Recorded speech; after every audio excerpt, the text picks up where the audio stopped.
Halo teman-teman semua, sebelumnya perkenalkan saya Debbie Rianti dengan NIM 211 0611 068 dari kelas Hukum Internasional Publik H, Fakultas Hukum UPN Veteran Jakarta. Saya akan menjelaskan hal mengenai subjek hukum internasional. Subjek hukum internasional adalah pihak yang dapat dibebankan hak dan kewajiban yang diatur dalam hukum internasional. Subjek hukum internasional yang pertama yaitu negara. Negara menjadi subjek utama dalam hukum internasional. Mengapa demikian? Seperti yang kita ketahui bahwa hukum internasional merupakan keseluruhan kaidah dan asas yang mengatur hubungan atau persoalan dalam melintasi batas negara.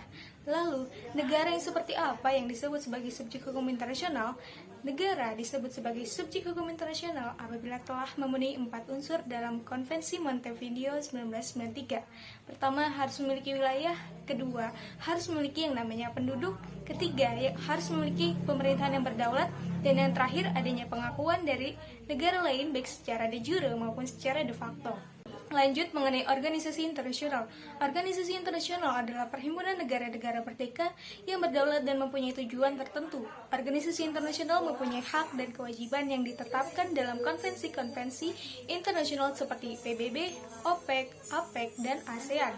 Kemudian, Palang Merah Internasional atau International Committee of the Red Cross diakui sebagai subjek hukum internasional karena kontribusinya pada masa lalu, yaitu pada masa Perang Dunia Pertama dan Perang Dunia Kedua, serta partisipasinya dalam Konvensi Jenewa 1949 berkaitan dengan hukum humaniter dan hukum perang, yaitu perlindungan terhadap korban-korban perang. Lalu yang keempat, yaitu Tahta Suci atau yang biasa kita kenal dengan Vatikan, di mana Vatikan merupakan subjek hukum internasional secara terbatas karena Vatikan memiliki kontribusi dalam bidang kemanusiaan dan keagamaan serta ikut dalam perdamaian internasional. Yang apabila melihat sejarahnya, Kepala Gereja Roma tidak hanya bertindak sebagai kepala gereja, tetapi juga memiliki kekuasaan untuk menguasai dunia. Selanjutnya adalah pemberontak.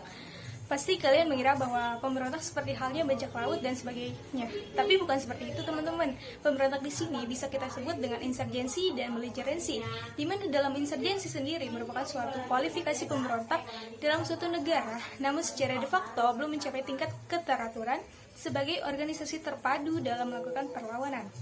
Dalam hal ini, kedudukan pemberontak belum dapat diakui sebagai pribadi internasional yang menyandang hak dan kewajiban menurut hukum internasional. Insurgensi tidak dapat disebut sebagai beligerensi karena untuk dapat diakui sebagai beligerensi sebagai subjek hukum internasional harus memenuhi beberapa syarat sebagaimana berikut. Yang pertama, pemberontakan telah terorganisasi dalam suatu kekuasaan yang benar-benar bertanggung jawab atas tindakan bawahannya dan memiliki organisasi pemerintahannya sendiri. Yang kedua, pemberontak mempunyai kontrol efektif secara de facto dalam penguasaan atas beberapa wilayah. Dan yang terakhir, pemberontakan menaati hukum dan kebiasaan perang seperti melindungi penduduk sipil dan membedakan diri dari penduduk sipil serta memiliki seragam dengan tanda-tanda khusus sebagai peralatan militer yang cukup. Yang keenam ada Transnational Corporation atau perusahaan transnasional yang dijadikan subjek hukum internasional karena hubungannya dengan negara-negara tertentu dalam penyelesaian sengketa. Sengketa yang dimaksudkan berkaitan dengan investasi atau kebijakan dalam negeri yang berpengaruh pada perusahaan transnasional tersebut. Perusahaan transnasional dapat dituntut dalam kasus pelanggaran lingkungan ataupun HAM berat. Dan yang terakhir yaitu individu, yang merupakan subjek hukum internasional yang terbatas. Terbatas dimungkinkannya individu untuk dituntut depan pengadilan internasional dalam pertanggungjawab atas pribadi namanya sendiri terhadap kejahatan internasional yang dilakukannya.